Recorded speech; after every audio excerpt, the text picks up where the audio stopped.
नमस्कार। आपकी बात के यूट्यूब चैनल पर आपका स्वागत है। मैं हूं विभाकर। कर्नाटक में जीत मिलने के बाद कांग्रेस के कदम में एक गजब की तेजी सी दिख रही है। वो एक साथ कई जगह को, कई मुकामों को, कई जगह नापने की कोशिश कर रही है। चाहे वो राष्ट्रीय स्तर पे गठबंधन बनाने की बात हो, वहाँ पे भूमिका निभाने के लिए वो तेज़ी से आगे बढ़ रही है। चाहे वो जहाँ पे अभी आपने देखा होगा कि जो नया जो संसद भवन बना था, उसमें जो विरोध करने का, बहिष्कार करने की जो लीड लेने की बात होती है, उसमें कांग्रेस सबसे ज़्यादा आगे रही। दिल्ली में जहाँ पे ऑर्डिनेंस आया है और एलजी की जो का अधिकार सर्विसेज को लेके था, उसको बहाल करने की जब बात आई, तो वहाँ पे भी वो एक भूमिका निभाते हुए दिख रहे हैं कि वो क्या करेंगे। उनके समर्थन पे बहुत कुछ निर्भर करेगा राज्यसभा से उस विधेयक को, जब वो विधेयक के शक्ल में मानसून सत्र में जब वो आएगा, जो अध्यादेश है, तो उसको पारित करवाने में वो क्या रुख होगी। तो बहुत एक्टिव हो गए हैं, बहुत ज़रूरत से ज़्यादा आपको ये लगेगा कि वो एक्टिव हो गए हैं, जो कि आम तौर पे कांग्रेस की तरफ से देखने को नहीं मिलता था। तो वो तेज़ी है, लेकिन साथ ही साथ उनकी तेज़ी जो 5 राज्यों में जो चुनाव होने वाले हैं, उसको लेके भी हो रही है। और ये जो 5 राज्य हैं, वो जैसे राजस्थान है, मध्य प्रदेश है, छत्तीसगढ़ है, तेलंगाना है और मिजोरम है।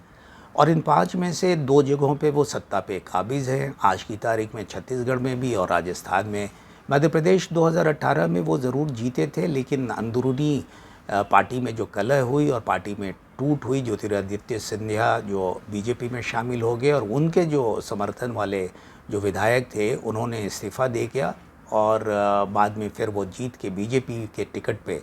वो सत्ता में आ गए। बीजेपी की सरकार वहाँ पे शिवराज सिंह चौहान के नेतृत्व में चल रही है। तो आज इन 5 में से 3 राज्यों में कांग्रेस बड़े एक्टिव दिखी। एक जगह पे वो नई दोस्ती बनाने की बात के सिलसिले में देखा जा सकता है,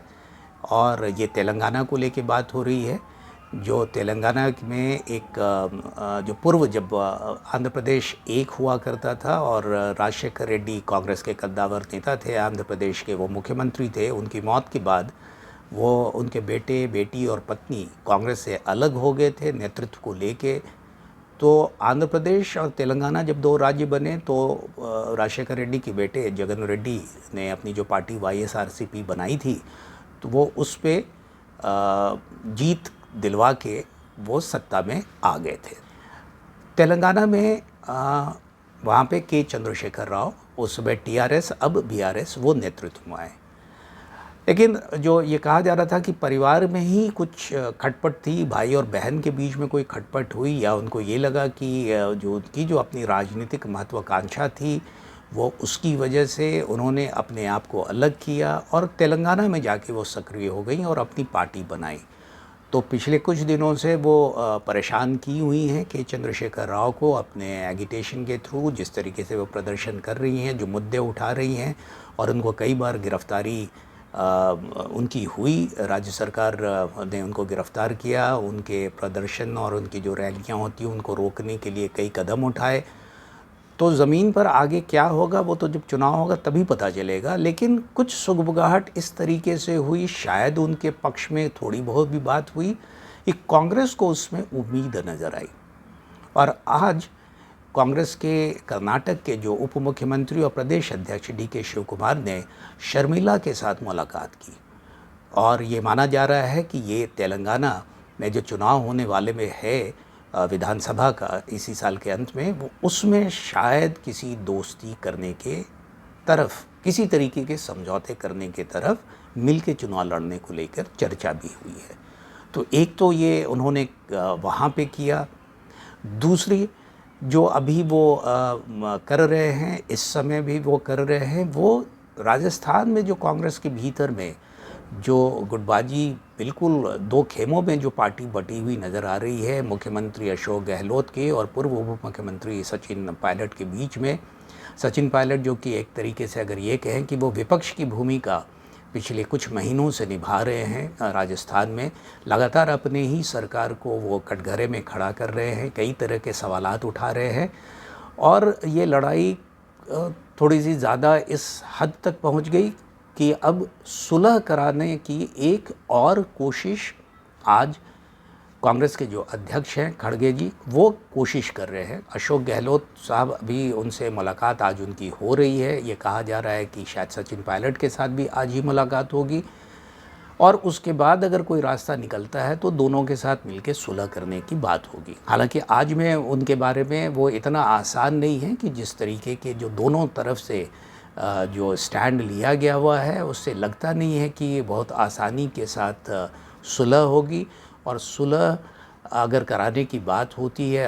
अंततः जो कांग्रेस आला कमान है, कांग्रेस अध्यक्ष हैं, इन सारे लोग किसके साथ खड़े होते हैं, क्या फ़ैसले लेते हैं, ये अगले 24 से 48 घंटे के भीतर में शायद उम्मीद करते कि शायद कुछ निकलेगा तो उसके बाद उसके बारे में विस्तार से बात कर लूँगा। लेकिन वो जो तीसरा राज्य है वो अपने आप में दिलचस्प सा है और उसको लेके कांग्रेस की जो तेज़ी है उससे बीजेपी को निश्चित तौर से परेशानी होनी चाहिए और वो प्रदेश है मध्य प्रदेश का। आज राहुल गांधी उस प्रदेश के अपने दौरे पे थे, वहाँ पे जो प्रदेश अध्यक्ष कमलनाथ जो पूर्व मुख्यमंत्री भी हैं उनके साथ और बाकी राज्य के जो पार्टी के जो पदाधिकारी हैं, नेता हैं, उनके साथ उनकी मुलाकात हुई और उस मुलाकात के बाद उन्होंने एक दावा किया कि वो मध्य प्रदेश में 150 सीटें जीतेंगे। यहाँ पे मैं आपको बता दूं कि 230 सीटें मध्य प्रदेश में हैं जिसमें से 148 सामान्य श्रेणी में आती है, उसमें 47 सीट जो है वो शेड्यूल्ड ट्राइब के लिए रिज़र्व्ड है और 35 सीटें हैं जो कि शेड्यूल्ड कास्ट के लिए रिज़र्व है। और उन्होंने जब वो प्रेस वार्ता जो कर रहे थे, लोगों से जब बात कर रहे थे, पत्रकारों से, तो उन्होंने कहा था कि हमने कर्नाटक में कितनी सीटें जीती, तो किसी ने बताया 136, तो उसके जवाब में उन्होंने कहा यहाँ हम 150 सीटें जीतेंगे। ये क्या संभव है? ये बहुत कुछ निर्भर करेगा कई बातों पे और ये कहना थोड़ा अपने आप में अब मुश्किल नहीं दिखता कि सीटों की संख्या की बात तो मैं नहीं कर सकता अभी कि सीटें जो है 150 वो आ पाएंगी, क्योंकि बहुमत के लिए 116 ही सीटें चाहिए होगी और 2018 में जो चुनाव हुआ था उस समय कांग्रेस को बहुमत मिल गया था और वो ये बात थी कि 3 टर्म की एंटी इनकम्बेंसी बीजेपी झेल रही थी और भी कई वजहें बताई गई थी कि लोगों की नाराज़गी थी, युवाओं का मुद्दा था, छात्रों का कुछ मुद्दा था, जाति को लेकर संघर्ष की कुछ बातें थी, सवर्णों का और पिछड़ों को लेके बातें हुई थी, तो कई ऐसे किसानों की भी बातें थी, मुद्दे थे उनके। तो वो मुद्दे उस तरीके से तो नहीं हैं, लेकिन बीजेपी के लिए चिंता की बात है एक दूसरे तरीके के हथियार का जिसका कांग्रेस इस्तेमाल कर रही है और उस हथियार को उसने सफलतापूर्वक कर्नाटक में इस्तेमाल करके देख लिया है। वो जो वायदे वो करती है, 5 वायदे जो उसने कर्नाटक में किया, ऐसा माना जाता है कि उसने उनको जीत दिलाने में बहुत बड़ी मदद की। तो वैसे ही वायदे, उसी तरीके के वायदे कांग्रेस के तरफ से अभी ही की जा चुकी है। जीत मिलने के तुरंत बाद उनकी घोषणा कर दी गई, जहाँ पे बिजली जो है वो भी मुफ्त देने की बात है, एलपीजी के दाम को कम करने की बात हुई है, फिर पैसे देने की बात हुई है महिलाओं को। तो ये जिस तरीके से कांग्रेस अगर ये कह दें कि फ्रीबीज़ की बात कह रहे हैं, जो तोहफ़ा देने की जो बात कहती है और उसको लोग मानने को तैयार हो जाते, उस पर रिझ जाते, तो अगर ऐसी बात चलती है तो बीजेपी के लिए मुश्किल खड़ी हो सकती है। हालांकि ये कहना कि ये बिल्कुल अप्रत्याशित होगा या बीजेपी के जो प्रदेश नेतृत्व है और जो मुख्यमंत्री हैं वो इस तरीके का कुछ काम नहीं कर रहे हैं, नहीं, उनके तरफ से भी इस तरह की घोषणाएं हो रही हैं, लेकिन ऐसी घोषणाएं लंबे समय से होती रही हैं और जिस स्तर पे जाके कांग्रेस घोषणा कर रही है वो उस स्तर पे पहुंच के घोषणा कर पाना शायद बीजेपी के लिए संभव नहीं होगा। जैसे एक घोषणा उनकी है कांग्रेस की तरफ से कि वो पुरानी पेंशन जो स्कीम है उसको वो वापस ले आएंगे। हिमाचल प्रदेश में उन्होंने किया था और उसको उनका फ़ायदा हुआ। अगर वो मध्य प्रदेश के बारे में उन्होंने घोषणा की है, जो ओल्ड पेंशन स्कीम को लेके केंद्र सरकार का, प्रधानमंत्री का, वित्त मंत्री का जो नज़रिया है, हालांकि उन्होंने एक कमेटी बना दी है उस पर विचार करने के लिए कि क्या कुछ उसमें किया जा सकता है, लेकिन पूरी तरीके से वापस करने के पक्ष में बिल्कुल ही नहीं है। और वो उस तरीके का वायदा कर पाना मेरे ख्याल से मुश्किल होगा। उसी तरीके से एलपीजी के गैस की बात हो या मुफ्त बिजली देने की बात हो, इन चीज़ों के लिए भी जिस स्तर पे जाके जिस लेवल की घोषणा कांग्रेस की तरफ से हो रही है वो बीजेपी के लिए मुश्किल होगा। हालांकि इसके बावजूद ये लड़ाई जो होगी वो कांटे की होगी निश्चित तौर से। और मैं इसलिए कह रहा हूँ, और उसके बारे में विस्तार से आगे भी आपको बताऊँगा अपने दूसरे वीडियो जब आगे बनाऊँगा उसमें, कि ये लड़ाई इतनी आसान इसलिए नहीं होगी कि ये एक लड़ाई नहीं है। जिस तरीके से कर्नाटक में अलग अलग क्षेत्रों की लड़ाई थी, जो दोनों पार्टियों को लड़ने की बात थी, ये अलग बात है कि अधिकांश जगहों पे कांग्रेस को उसमें बढ़त मिल गई। ये बिल्कुल उसी तरीके से ये लड़ाई जो है वो होने वाली है मध्य प्रदेश में। 7 अलग अलग इलाकों में ये लड़ाई होगी और ये उन क्षेत्रों के मुद्दे होते, फिर उन क्षेत्रों में जो नेता हैं दोनों पार्टियों की तरफ से, जो कद्दावर नेता हैं, उन नेताओं की पकड़ को लेके बात होती है कि उनको अगर आपने वज़न दिया, उनको अगर आपने साथ रखा, उनकी नाराज़गी अगर नहीं होती है, गुटबाजी नहीं होती है, तो ये संभव होगा कि बीजेपी बेहतर प्रदर्शन कर सकती है। सत्ता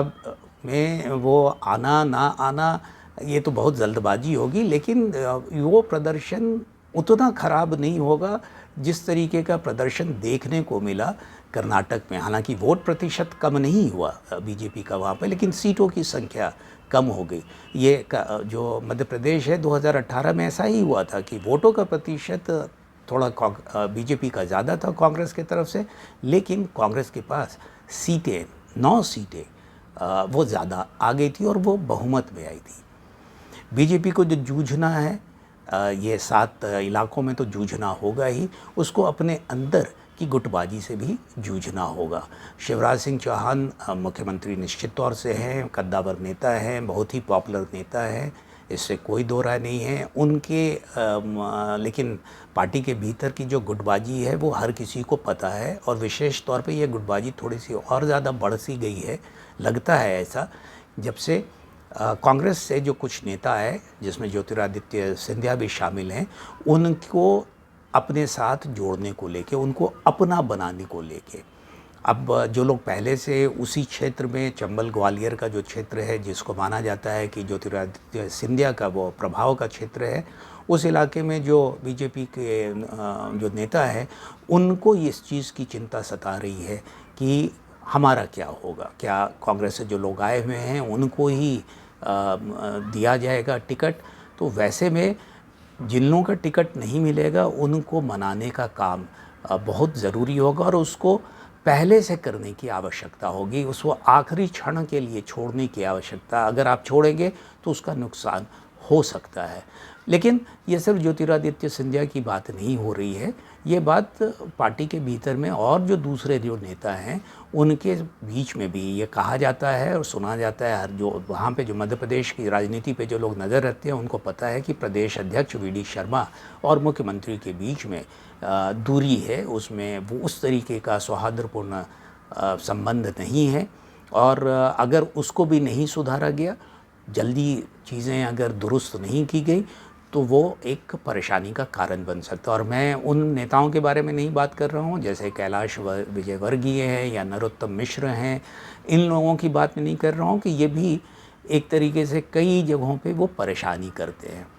लेकिन अगर आप देखेंगे कांग्रेस में भी कुछ इसी तरीके का इतिहास हुआ करता था, लेकिन इस बार कांग्रेस उतनी जो इसको कहें गुटबाजी, उतने बड़े पैमाने पे उनके यहाँ गुटबाजी फ़िलहाल देखने को नहीं मिल रही है। और उसका कारण ये है कि एक गुट जो था, जो कि ज्योतिरादित्य सिंधिया का था, वो तो ऐसे ही पार्टी छोड़ के चला गया, तो मैदान थोड़े से आसान हो गए। दूसरे दिग्विजय सिंह के गुट की बात हुआ करती थी, तो दिग्विजय सिंह ने खुले तौर पे ये घोषणा कर दी है कि वो किसी भी तरीके से विधानसभा चुनाव के मामले में मुख्यमंत्री के दौड़ में नहीं है। तो उन्होंने अपना हाथ खींचा है और वो चाहेंगे कि कमलनाथ के साथ उस समय भी उनकी दोस्ती थी, वो रहेंगे कि एक साथ मिलके वहाँ पे चुनाव लड़ें। तो कांग्रेस को थोड़ा सा एडवांटेज यहाँ पे है कि एकजुटता के साथ मध्य प्रदेश में कम से कम वो चुनाव लड़ते हुए दिख रही है इस पल तक। और साथ में उसके पास ये जो औजार जो है मुफ्त में कई चीज़ें देने का, सस्ते में कई चीज़ों का देने का जो वायदे हैं, उनको जो लुभावने, जो जन लुभावने जो वादे हैं, वो उसके पक्ष में जा रहा है। तो क्या कुछ होगा, लंबा समय है। तो जो जैसे जैसे मध्य प्रदेश की राजनीति करवट लेगी तो उसके बारे में आपको बताते रहूँगा। आज के अंक में बस इतना ही। जाने से पहले आपसे गुजारिश है कि आपकी बात के इस यूट्यूब चैनल को आप ज़रूर देखें, सब्सक्राइब करें, लाइक करें और शेयर करें। नमस्कार।